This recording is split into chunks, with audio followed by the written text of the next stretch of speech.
अस्सलाम वालेकुम गर्ल्स। आज हम इलस्ट्रेशन नंबर 4 करेंगे। अच्छा, इसकी हेडिंग सबसे पहले पढ़ लेते हैं। सबसे इलस्ट्रेशन के नीचे ही ब्रैकेट में लिखी हुई है, shares taken by promoters against preliminary expenses. अच्छा, अब मैं आपको बताती हूँ प्रमोटर्स कौन होते हैं और प्रीलिमिनरी एक्सपेंसेस क्या होते हैं जो कि वो करते हैं। ठीक है। अच्छा, प्रमोटर्स वो लोग होते हैं जब एक कंपनी बनती है। ठीक है। अब जाहिर सी बात है, जब पेपर वर्क हो रहा है, ठीक है, आप लोगों ने रजिस्ट्रार के पास जाना है। ठीक है, वहाँ पे अपनी कंपनी को रजिस्टर करवाना है। अच्छा, अब वो आम बंदा जो होता है वो चीज़ें नहीं कर सकता, उसके लिए आपको एक लॉयर को हायर करना पड़ता है, क्योंकि लीगल टर्म्स होती हैं। ठीक है, उसमें लॉज की बातें होती हैं, आर्टिकल्स, मेमोरेंडम, ये सब आप पढ़ चुके हैं ऑलरेडी। ठीक है, तो वो सब बातें एक नॉर्मल इंसान को समझना बहुत मुश्किल है। ठीक है, तो इसलिए वो एक लॉयर हायर करेगा। ठीक है, अब लॉयर हायर करेगा, उसकी फ़ीस पे करनी होगी, कंपनी को रजिस्टर करवाएगा, उसकी फ़ीस पे करनी होगी। ठीक है, और उसके अलावा भी आने जाने का खर्चा और हज़ार और खर्चे होते हैं। ठीक है, कंपनी बनने से पहले, अब अभी देखो हम लोगों ने रजिस्टर की नहीं है, उससे पहले बहुत ज़्यादा खर्चे हो रहे हैं। ठीक है, क्या पता उन्होंने रिक्वायरमेंट रखी हो कि आप अपना पहले हेड ऑफ़िस बनाओ, ठीक है, फिर हम रजिस्टर करेंगे। तो अगर आपको वो बनाना पड़े उसके लिए भी पैसे चाहिए। ठीक है, डिफरेंट रिक्वायरमेंट्स होती हैं। अब उसके अंदर डिफरेंट चीज़ें आ सकती हैं, हर कंपनी के लिए वैरी करता है कि किसी के लिए कुछ रिक्वायरमेंट्स होंगी, किसी के लिए कुछ रिक्वायरमेंट्स होंगी कंपनी बनने से पहले। अब जहाँ पे भी वर्ड आ जाएगा प्रमोटर्स का और प्रीलिमिनरी एक्सपेंसेस का, तो आपको ये बात क्लियर होनी चाहिए कि कंपनी बनने से पहले की बात हो रही है। ठीक है, कंपनी बनने से पहले जितने भी खर्चे किए हैं उन सबको हम बोलते हैं प्रीलिमिनरी एक्सपेंसेस, के कंपनी बनने से पहले वाले सारे के सारे खर्चे। अच्छा, अभी जाहिर सी बात है, अब एक लॉजिकल बात है कि कंपनी बनी नहीं। ठीक है, कंपनी के लिए पैसे ही नहीं आपके पास, कंपनी बनी नहीं, उसके प्रोसेस स्टार्ट नहीं हुए, प्रॉफिट नहीं हुआ, तो आपके पास पैसे कहाँ से आएंगे वो सब पे करने के लिए। ठीक है, तो हम लोग क्या करते हैं कि हम लोग प्रमोटर्स ढूंढते हैं। ठीक है, ऐसे लोग ढूंढते हैं जो पैसा इन्वेस्ट करना चाह रहे होते हैं। ठीक है, आप लोग उनसे मिलोगे, उनसे बात करोगे, उन्हें बोलोगे कि हम लोग कंपनी बनाना चाहते हैं और बनाने लगे हैं। ठीक है, तो उससे पहले कि जितने भी खर्चे हैं वो आप उठा सकते हो। ठीक है, कुछ प्रमोटर्स तो खुद आके आपको ऑफ़र करेंगे, कुछ आपको ढूंढने पड़ेंगे। ठीक है, ऐसा कोई भी बंदा, ठीक है, अब वो बैंक भी हो सकता है, कोई वैसे ही कोई ऐसे ही आम शख्स भी हो सकता है। ठीक है, या कोई ऑलरेडी कोई बिजनेसमैन है, वो एक नया बिज़नेस प्रमोट करना चाह रहा है। ठीक है, किसी भी कोई भी ऐसा बंदा जिसके पास पैसे अवेलेबल होंगे आपके खर्चे उठाने के लिए। ठीक है, और आपकी कंपनी बनने से पहले वाले जितने भी खर्चे हैं, वो ज़रूरी नहीं कोई एक बंदा हो, 3-4 बंदे भी हो सकते हैं, आपके खर्चे जो भी उठा रहे हैं ना, उसको हम बोलते हैं प्रमोटर। ठीक है, जितने भी प्रीलिमिनरी एक्सपेंसेस होते हैं वो प्रमोटर उठाता है। ठीक है।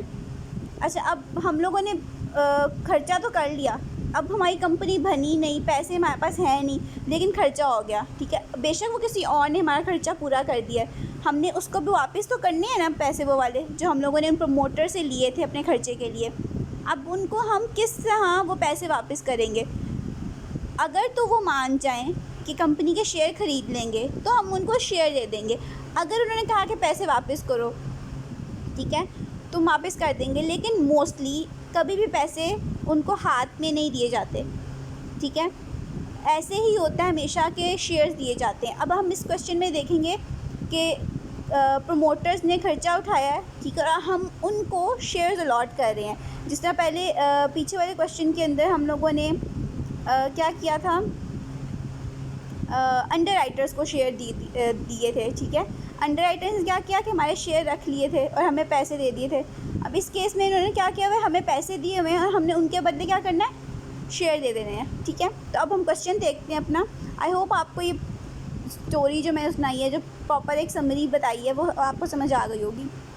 क्वेश्चन है, a limited company was registered with N authorised capital of ₹10 lakh divided into 1 lakh shares of ₹10 each.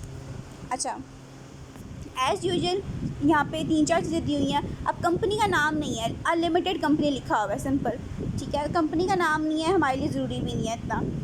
अच्छा, उसके बाद ऑथराइज्ड कैपिटल बताया हुआ है उन्होंने जो है 10 लाख रुपीज़ ऑथराइज्ड कैपिटल, ठीक है। अब उसको हम लोगों ने शेयर्स में कन्वर्ट किया। शेयर्स कितने हैं? 1 लाख शेयर्स और एक शेयर है 10 रुपीज़ का। मेन 3 इन्फॉर्मेशन हमारे पास आ गई, ठीक है। अच्छा, अब आगे देखते हैं आगे क्या। On 1 August 2016 15,000 shares were issued to promoters in connection with their services and preliminary expenses paid by them। पहली तारीख को अगस्त की 2016 में हमने 15,000 शेयर्स प्रमोटर्स को दे दिए। क्यों? क्योंकि उन्होंने हमारे लिए कुछ सर्विसेज और प्रीलिमिनरी एक्सपेंसेस पे किए थे, ठीक है। तो इसलिए हमने उनको अब पैसे नहीं दिए, वो जो पैसे उन्होंने खर्चा हमारे ऊपर किया था, हमने उस खर्चे के बदले उनको शेयर्स दे दिए। और शेयर्स कितने दिए हैं? 15,000 शेयर्स, ठीक है। पहली एंट्री हम लोगों ने इसकी कर देनी। अब डेट भी आपके सामने है 1 अगस्त वाली, ठीक है। और 15,000 शेयर्स हैं, ठीक है। अच्छा, इसके बाद नेक्स्ट लाइन में आ जाता है applications were received of rupees sorry एक लाइन रह गई आई थिंक।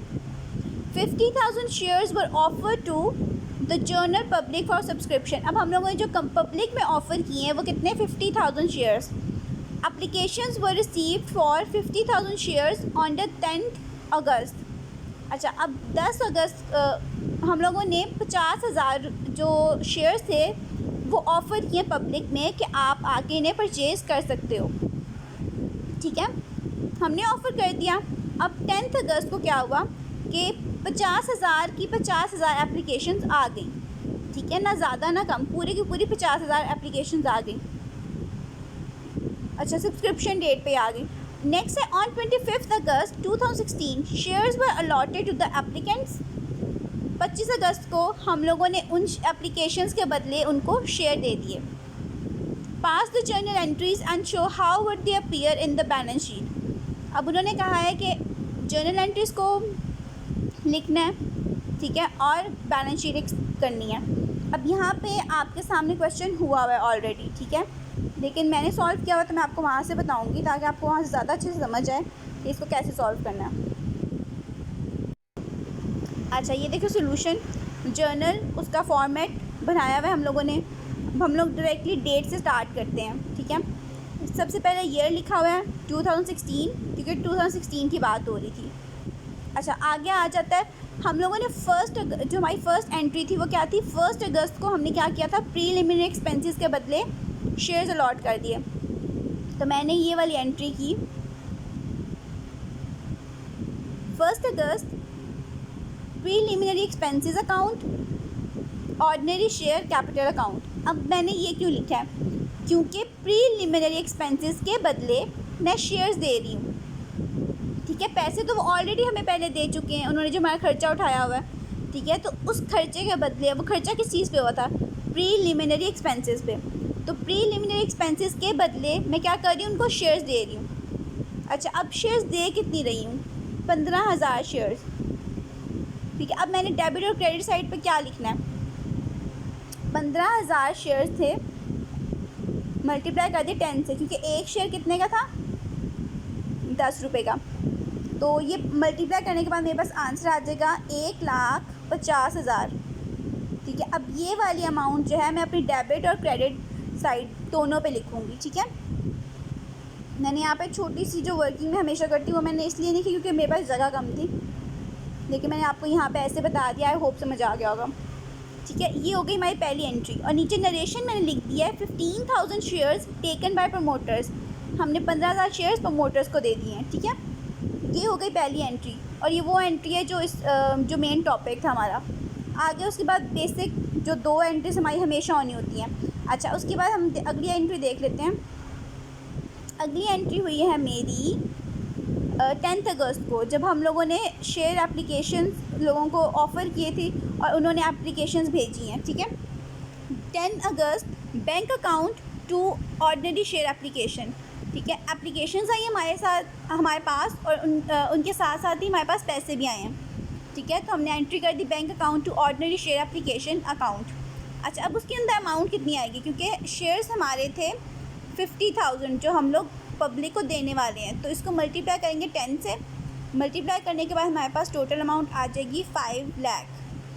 ये 5 लाख जो है हम यहाँ पे डेबिट और क्रेडिट साइड दोनों पे लिखेंगे, ठीक है। और इसके बाद मैंने नरेशन लिख दी। नरेशन लिखी है मैंने, मनी रिसीव्ड विद एप्लीकेशन। हमें पैसे रिसीव हुए हैं किसके साथ? एप्लीकेशन के साथ। अच्छा, अब इसके बदले अब हमारे पास एप्लीकेशंस आ गई, हमने एप्लीकेशंस के बदले क्या देने हैं? शेयर्स देने हैं। तो थर्ड एंट्री मेरी वही हो जाएगी 20। अब हम लोगों ने शेयर्स दिए किस दिन थे? डेट का बहुत ध्यान रखना। अगर आपको डेट नहीं गिवन क्वेश्चन में, कोई टेंशन की बात नहीं है, डेट के कॉलम में 1 2 3 लिख दो। लेकिन अगर डेट गिवन है तो उसके मार्क्स होंगे, ठीक है। तो आपने डेट का बहुत ध्यान रखना। अब डेट उन्होंने क्या बताई थी? 25 अगस्त को हम लोगों ने शेयर अलॉट कर दिए। तो मैंने यहाँ लिखा 25 अगस्त ordinary share application account to ordinary share capital account. ये मैंने एप्लीकेशन के बदले शेयर्स अलॉट कर दिए। अमाउंट कौन सी आएगी? अमाउंट यही वाली जो हमने पहले कैलकुलेट की थी, वही अमाउंट यहाँ नीचे आ जाएगी, ठीक है। हमने यहाँ पे लिख दी। अच्छा, अब यहाँ नरेशन लिखी है। नरेशन क्या लिखी है मैंने? 50,000 शेयर्स अलॉटेड टू एप्लीकेंट्स। 50,000 जो एप्लीकेशंस आई थी उनके बदले हम लोगों ने शेयर अलॉट कर दिए। जनरल ख़त्म, बैलेंस शीट पे आ जाते हैं। अच्छा, अब बैलेंस शीट में एक छोटा सा ट्विस्ट है, मतलब ट्विस्ट नहीं है, सच एक नया पॉइंट है, ठीक है, जो हमने ऐड करना है। अब ये जो प्रीलिमिनरी एक्सपेंसेस होती हैं वो भी बैलेंस शीट में आती हैं, ठीक है। बैलेंस शीट में कहाँ आती हैं वो अब हम देखते हैं। बैलेंस शीट का फॉर्मेट एसेट और share capital and liability side, दोनों साइड लिख दी हम लोगों ने। अब एसेट साइड के ऊपर यहाँ पे ये एक नया पॉइंट है।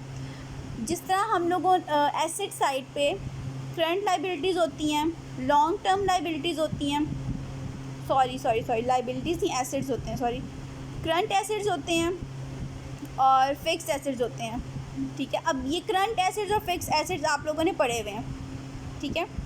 ये दो चीज़ें तो हैं। इसके अलावा क्योंकि अभी आप लोग बहुत एडवांस लेवल पे नहीं गए तो आप लोगों ने ये टर्म नहीं पढ़ी हुई, लेकिन यहाँ पे इसी साइड पे एक और चीज़ होती है, इसको हम बोलते हैं डेफर्ड पेमेंट, ठीक है। डेफर्ड कॉस्ट भी बोलते हैं, पेमेंट भी बोलते हैं, लेकिन मोस्टली डेफर्ड कॉस्ट बोलते हैं इसको, ठीक है। अच्छा, अब ये जो डेफर्ड कॉस्ट है, इसका मतलब है कि ऐसा खर्चा जो हम लोगों ने कंपनी बनने से पहले किया हो, या फिर ऐसा खर्चा जो हम लोगों ने कहीं नोट नहीं किया था, करना था लेकिन नहीं किया था, ठीक है। इस जब आप हायर लेवल की थोड़ी स्टडी करोगे ना, आपको ये चीज़ें क्लियर हो जाएंगी, ठीक है। अभी मैं आपको सिर्फ एक बता रही हूँ, जहाँ पे भी प्रीलिमिनरी एक्सपेंसेस आ जाएं, आप लोगों ने डेफर्ड कॉस्ट की हेडिंग देनी है। अब मेरे पास मार्कर नहीं था, इसलिए मैंने डबल लाइन लगा के उसको हेडिंग की तरह प्रोमिनेंट कर दिया, ताकि आप लोग भी हेडिंग समझो उसको। अच्छा, डेफर्ड कॉस्ट की हेडिंग दी, उसके नीचे लिखा मैंने प्रीलिमिनरी एक्सपेंसेस। और प्रीलिमिनरी एक्सपेंसेस कितने थे मेरे? 1,50,000। वही 1,50,000 मैंने यहाँ पे लिख दिया, ठीक है। ये वाला एक नया पॉइंट था। उसके बाद मैंने क्या किया? करंट एसेट्स लिखे अपने। करंट एसेट्स की हेडिंग दी, उसके नीचे बैंक बैलेंस लिखा। बैंक बैलेंस कितना था मेरा? 5 लाख। वही 5 लाख मैंने नीचे यहाँ पे लिख दिया, ठीक है। ये काम हो गया मेरा। Asset side complete. अब आ जाते हैं हम लोग शेयर कैपिटल और लायबिलिटी साइड पे। अच्छा, सबसे पहले authorise capital. Authorise capital question के बिल्कुल स्टार्ट में गिवन था। कितना था? 1 lakh shares at the rate ₹10, क्योंकि शेयर से 1 लाख और एक शेयर है 10 रुपये का, तो टोटल जो अमाउंट हो जाएगी हमारी 10 लाख रुपये। वो मैंने लिख दी और उसको मैंने नीचे से अंडरलाइन कर दिया, क्योंकि उसका नीचे वाली कैलकुलेशन से कोई लेना देना नहीं है। इसी तरह यहाँ पे मैंने इशूड कैपिटल भी लिखा है। अब आप लोग कहोगे इशूड कैपिटल लिखने की क्या ज़रूरत थी? ऑथराइज कैपिटल तो गिवन था, लेकिन नहीं। अब हम लोगों ने 2 पार्टीज़ को शेयर्स दिए हैं। किसको? प्रमोटर्स को और पब्लिक को, ठीक है। जो हम लोग जब हम एक से ज़्यादा पार्टी को दे रहे होते हैं, अलॉट कर रहे होते हैं शेयर्स, तो हम लोगों ने इशूड कैपिटल को अलग लिखना होगा और जो पेड अप और सब्सक्राइब्ड है उसको अलग लिखना होगा, ठीक है। अब से यहाँ पे अब मैं इशू कर कितने रही हूँ, ठीक है। अभी सिर्फ इस पॉइंट को देखते हैं कि मैं इशू कितने करना चाह रही हूँ। मैंने 15,000 शेयर्स दिए थे प्रमोटर्स को, ठीक है। और 50,000 जो हैं वो मैं किसको दिए? मैंने पब्लिक में इशू कर दिया। अगर इनको मैं ऐड करूं तो मेरे पास टोटल अमाउंट बन जाती है 65,000, ठीक है। अब मैंने टोटल 65,000 शेयर्स अलॉट कर दिए हैं। कुछ प्रमोटर्स को, कुछ पब्लिक को, ठीक है। अब मैंने टोटल इशू किए 65, तो मैंने यहाँ पे लिखना है issued capital 65,000 shares at the rate ₹10। इसको मल्टीप्लाई करेंगे हम लोग 65,000 को मैं मल्टीप्लाई करूँगी 10 से, तो मेरे पास टोटल अमाउंट आ जाएगी 6,50,000, तो वो मैंने यहाँ पे लिख दी, ठीक है। ये आ गया हमारा इशूड कैपिटल, जो मैंने टोटल इशू किया है ये बता दिया मैंने। ये तो टोटल की बात हो रही थी ना। अब उन्होंने ये पूछा है कि हम लोगों ने किया कहाँ पे है इशू, जो हमने शेयर्स किए हैं वो कहाँ पे किए हैं, subscribed and paid up capital. अच्छा, एक और बात, यहाँ पे मैंने इशूड के नीचे भी लाइन लगा दी कि जो इशू कैपिटल मैंने लिखा है इसका भी नीचे वाली कैलकुलेशन से कोई लेना देना नहीं है, इसके नीचे भी इसलिए लाइन आ जाएगी। अच्छा, उसके बाद ये हम देख लेते हैं सब्सक्राइब पेड अप कैपिटल की हेडिंग, उसके आगे हम लोगों ने नीचे लिख दिया दोनों अलग अलग 15,000 शेयर्स, ठीक है, एट द रेट ₹10, 1,50,000 यहाँ पे लिख दिया। उसके बाद 50,000 shares at the rate ₹10, 5 lakh shares, ठीक है। अच्छा, अब हम इन दोनों को ऐड करेंगे तो नीचे आ जाएगा टोटल 6,50,000। इन दोनों को ऐड करेंगे तो यहाँ टोटल आ जाएगा 6,50,000। दोनों अमाउंट सेम आ गई, दोनों साइड्स इक्वल हो गई, इसका मतलब हमारा क्वेश्चन बिल्कुल सही से सॉल्व हो गया, ठीक है। सिंपल सा क्वेश्चन था, कोई नई बात नहीं थी। प्रीलिमिनरी एक्सपेंसेस मैंने आपको पूरी कहानी बता दी, कहाँ से आता है, क्या इसका रीज़न होता है, ठीक है। और बैलेंस शीट में कहाँ पे आएगा, किस हेडिंग के नीचे आएगा, ये भी मैं एक्सप्लेन कर चुकी हूँ। आई होप समझ आ गया होगा। स्टिल कोई मसला हो तो आप मुझसे पूछ सकते हो, ठीक है।